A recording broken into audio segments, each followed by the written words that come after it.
This is KHQA Overtime with Chris Dewar. Brought to you by Con Communications. This is KHQA. It's your news now. And this is Saturday, April 11th, and you have indeed entered overtime, where few things in this job are better than a spring Saturday with absolutely perfect, beautiful baseball weather. And we were clearly leading a charmed highlight life tonight. Great stuff all over the place, including a showdown in Monroe City, across the river. Illini West, who came in red hot. Great start for them. Peyton Porter in the top of the first with an RBI double right here to give his team a 1-0 lead. Colton Mellinger on the hill. This young man can absolutely wing it. Beautiful curveball right there on the bump, and he was off to a great start.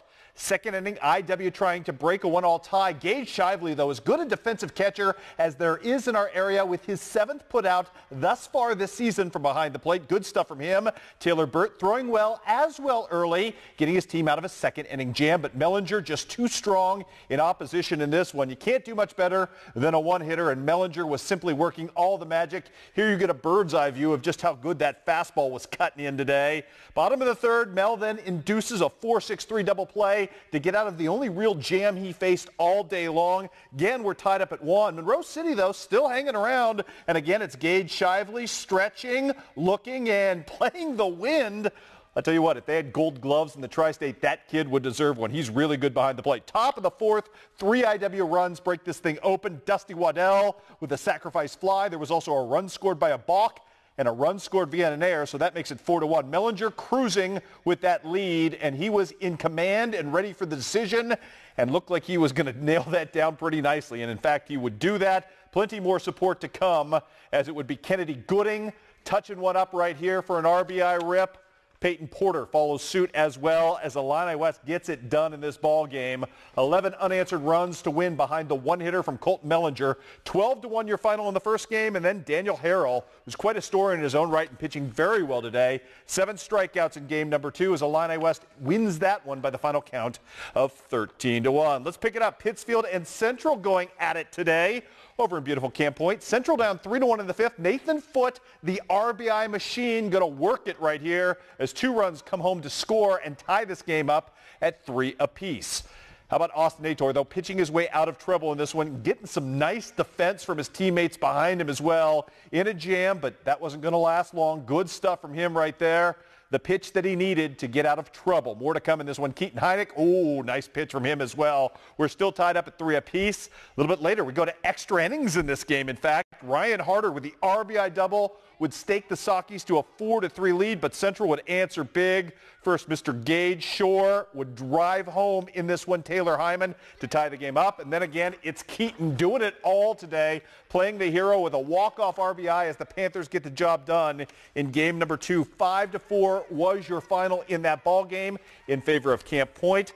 On the front half, though, the Sockies get the win today behind Corbin Personette. He's not just for basketball anymore. Mr. Personette pitching a wonderful gem of a game as Pittsfield gets the split on the day. Griggsville Perry and West Hancock going at it. Good action in this one as well.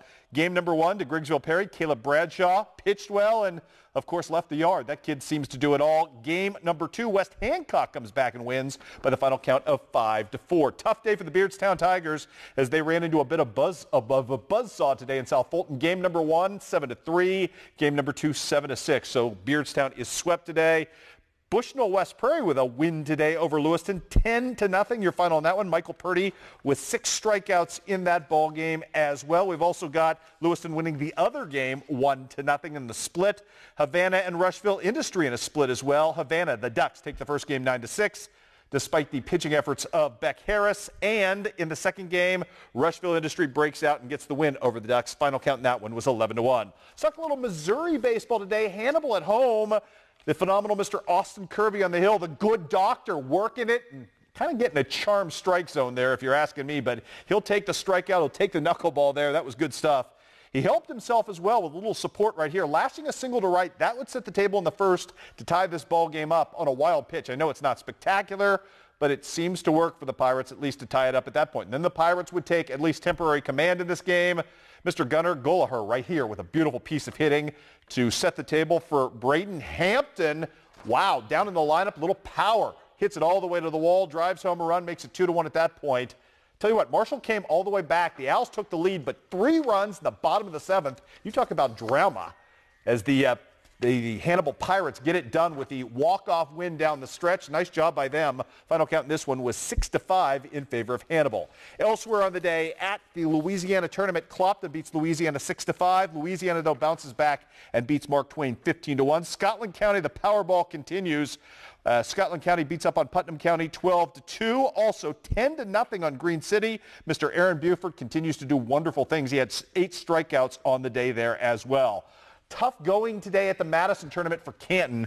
A rare loss for Clint Smith's team as they lose to a really good Community R6 team, which might have as good of athletic talent right now as any small school team in the state of Missouri, at least on our end of things. Community R6 gets the win there 9-1, but Canton does bounce back. Apparently they don't like losing as they beat Slater by the final count in that one of 21-6. I promised you highlights yesterday because we struggled with the Macomb stuff. We'll give them to you today. It was a windy affair yesterday at Phil Bradley Field. Alec Drake, though, pitching well despite all of the bluster, got off to a good start and then would help his own cause.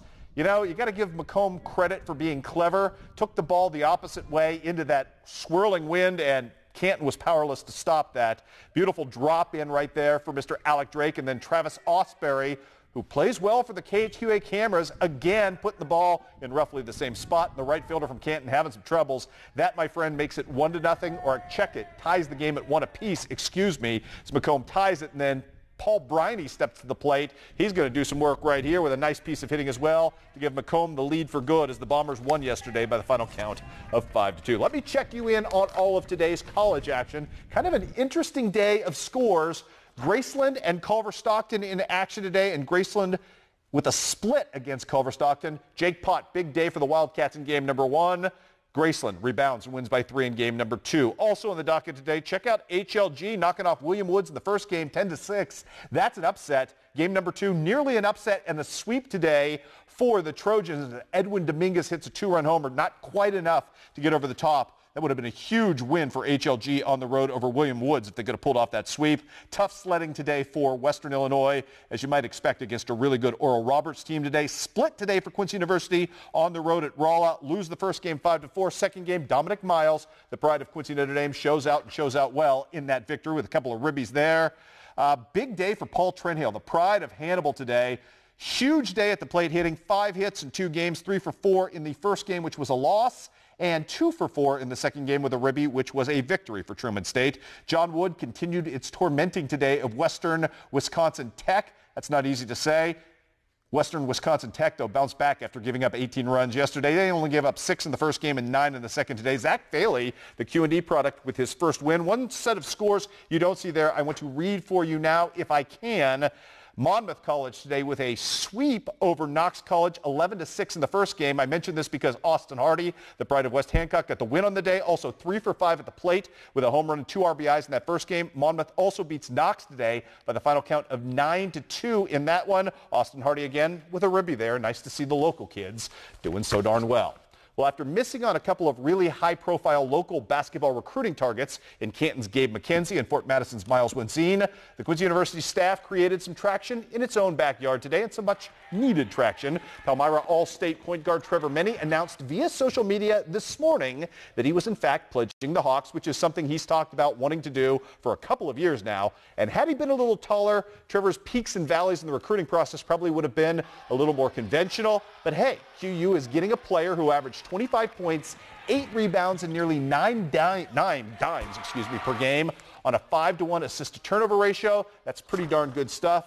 Trevor, great kid, good student in the classroom as well, so Quincy University certainly getting a nice bonus there. We're just getting warmed up. Busy day of softball coming your way next on Overtime.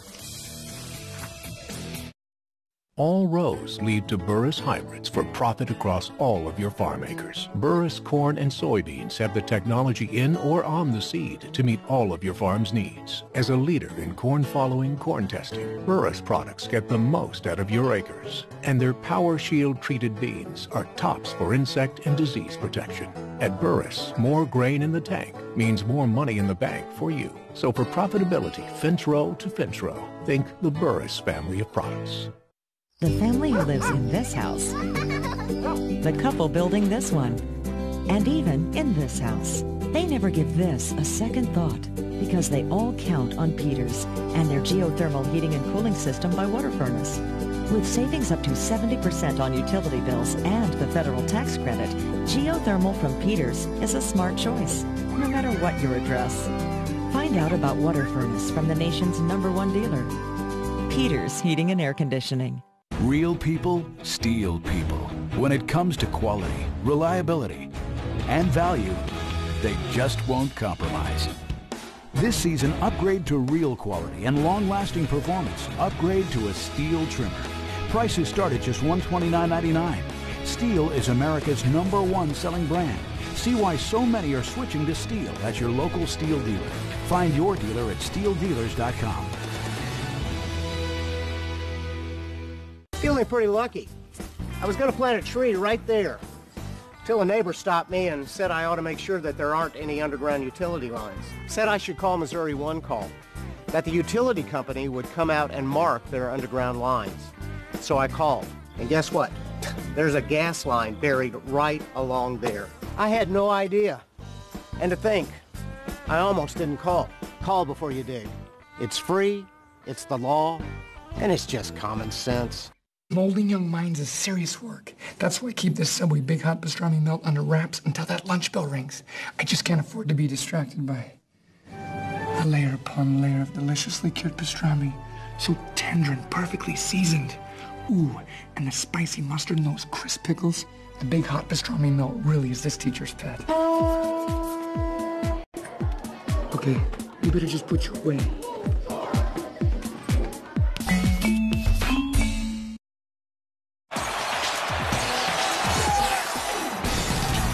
You're watching KHQA Overtime with Chris Dewar. Brought to you by Con Communications.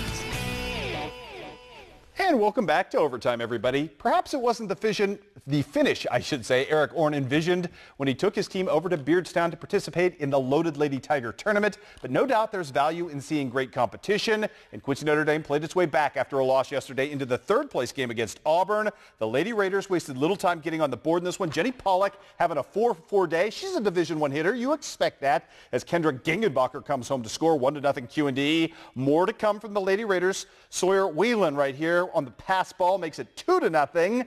And then it's M-Kite to her friends. Emily Kite, more formally, stepping to the plate, making it 3-0 at that point. Ashley Wensing, who had a no-hitter earlier in the day, she was up to her old tricks, and Auburn couldn't hit her either on this day. Great pitching performance for her. Quincy Notre Dame takes third place today in this tournament, ends up winning today by the final count of 12-1 in that ballgame. Impressive showing as well for Illini West today, taking on a really good Carrollton team in this one. Emmy Struble dominant for Carrollton. Boy, she's a pretty darn good pitcher, and she was showing some work right there. The strikeout ends the inning. Bottom of the first, the Lady Hawks would strike first in this one.